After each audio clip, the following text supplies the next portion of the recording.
In 2015, a brand new international airport in Spain was put up for auction. It had two terminals. It had a runway 4 kilometers long, one of the longest in Europe, built to take the largest passenger aircraft ever made. It had cost somewhere close to €1 billion to build. The opening bid was €10,000. Nobody raised it. One bidder turned up, offered the minimum, and walked away with an international airport for less than the price of a used car. Ciudad Real Central Airport had been open for roughly 3 years and closed for roughly 3 more. It was designed to move millions of passengers. In its final working years, it moved a few tens of thousands. Now hold that image, because it is the exception, not the rule. Around the world, airports are among the most stubbornly solvent large assets anyone can own. Cities own them. Governments own them. Pension funds fight over them. They survive recessions, pandemics, and oil shocks that destroy the airlines flying into them. The reason has almost nothing to do with aeroplanes. To understand why one airport sold for €10,000 while others print money for decades, you have to look at what an airport owner actually sells. And it is not flights. Start with what you are buying. Owning an airport does not mean owning an airline. You do not own the aircraft. You do not set the routes. You usually do not employ the pilots, the cabin crew, or in many cases, even the people who load the bags and handle the fuel. What you own is the ground. Runways, taxiways, aprons, terminals, and the land underneath all of it.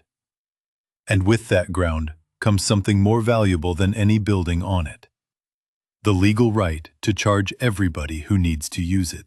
That makes an airport far closer to a toll road or a shopping center than to a transport company.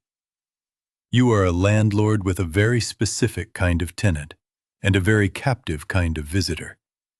Everything that follows comes from that one fact. The land itself is usually enormous.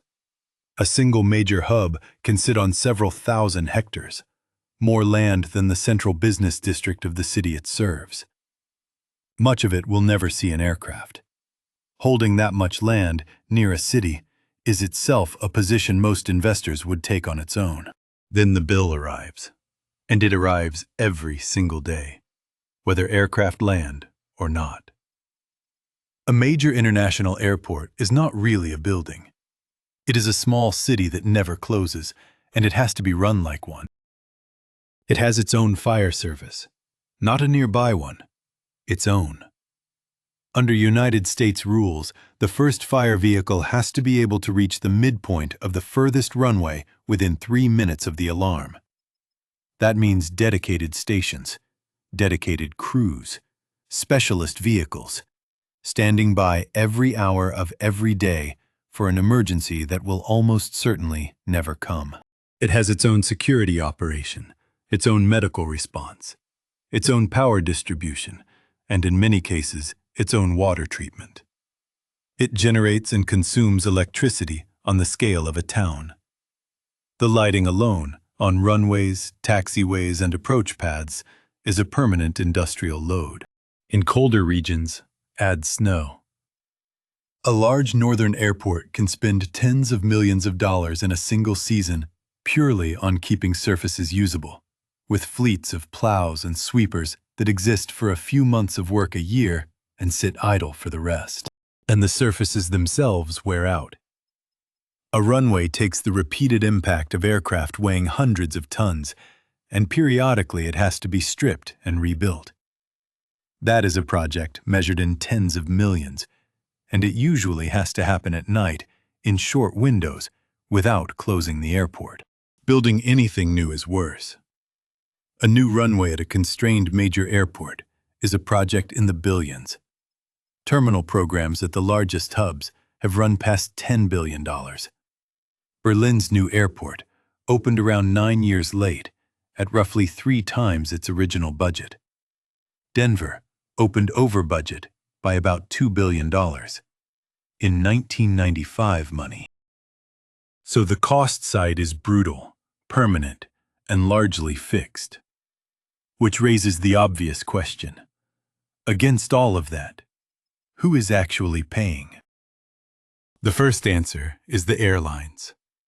This is the part everybody assumes is the whole business, and it is where the money is most visible. Airlines pay to land, and they pay to stay. Landing fees are usually charged by weight, not by passenger, not by ticket price, by the mass of the aircraft. A heavier aircraft presses harder on the pavement and consumes more of the asset, so it pays more. It is a remarkably honest piece of pricing.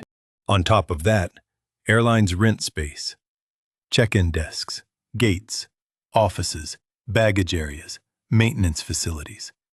And at busy airports, they pay for the use of jet bridges, each of which costs the airport well over $1 million to install in the first place. Add in the passenger charges that appear as a line on the ticket, and this whole category has a name. The industry calls it aeronautical revenue. It is the money that comes from the act of flying. Here is the number that surprises people.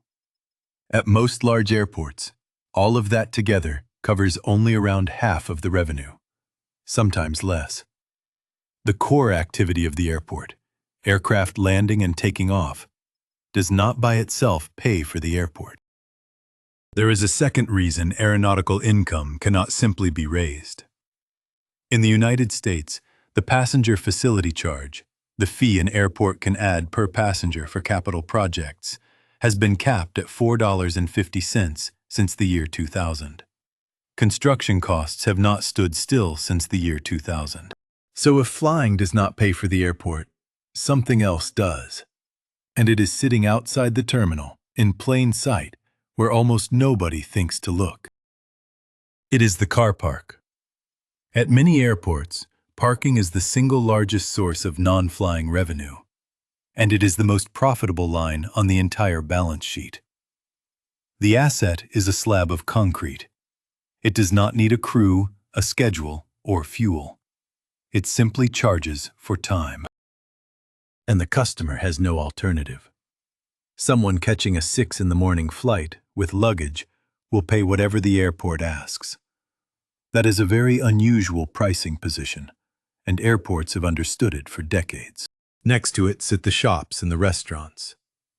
Airports rarely run these themselves. They lease the space and typically take a percentage of everything sold. So when a passenger buys an overpriced sandwich, a share of that goes straight to the landlord. And a delayed passenger with nothing to do and nowhere to go is the most reliable retail customer in the world. Airports are one of the very few places where the operator benefits, quietly, from people having spare time. Add the rental car counters, the hotels on airport land, the advertising space on every wall and every trolley, and a picture forms. The commercial side of an airport looks far more like a shopping center with a landing strip attached than like a piece of transport infrastructure. Then there is a line most people never hear about. And at the busiest airports in the world, it is worth more per square meter than anything else on the property. It is the right to land at a particular time. At an airport that is completely full, permission to use a runway slot becomes a tradable asset in its own right. At London Heathrow, a single pair of slots, one arrival and one departure, has reportedly changed hands for around $75 million. $75 million for a place in a timetable. Not for an aircraft, not for a building, for permission to arrive and leave at a useful hour of the day. That is what scarcity does to a piece of infrastructure that cannot easily be copied. And underneath all of it, quietly, is cargo.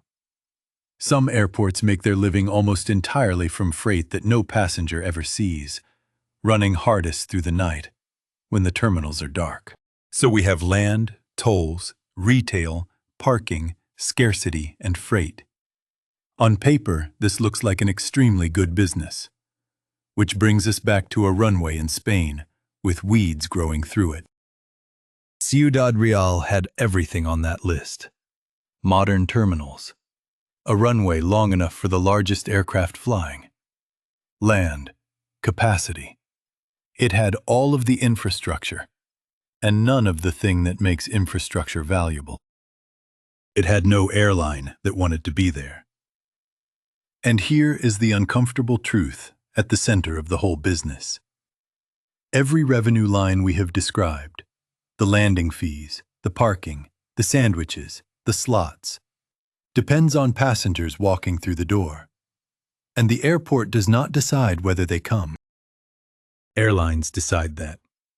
They can add a route in a season and remove it in a season. An airport takes 30 years to pay for itself and can lose its reason to exist in a single scheduling meeting held somewhere else entirely. So if the risk is that severe, why do so few airports ever collapse? Why is a failed airport rare enough that we are still talking about a Spanish one from over a decade ago? Because most major airports are not owned the way Ciudad Real was. They are owned by cities, states, or public authorities. They are built with long-dated public bonds, repaid over decades, at interest rates a private developer could never obtain. Time is the cheapest thing they have. And at many airports, there is a contract structure that changes everything. Under the arrangement airlines and airports commonly use, the airlines effectively agree to cover the shortfall. If costs run above income, the fees go up to close the gap. The airport is not really allowed to lose money. The trade is that it is not really allowed to get rich either. Public airports in the United States generally cannot send their profits to City Hall. Money made at the airport has to stay at the airport. It is a machine designed to break even at enormous scale, which is the real answer to what you are buying. Not a profit engine. A monopoly on a piece of ground that a region cannot function without, protected by public money, and paid for slowly by everyone who passes through it. Ciudad Real had the ground. It just was not ground anybody needed. And that is why 1 billion euros of concrete, steel, and glass ended up selling for 10,000. Next time you complain about airport parking, remember what it is actually paying for. And ask yourself who really owns the airport you fly from.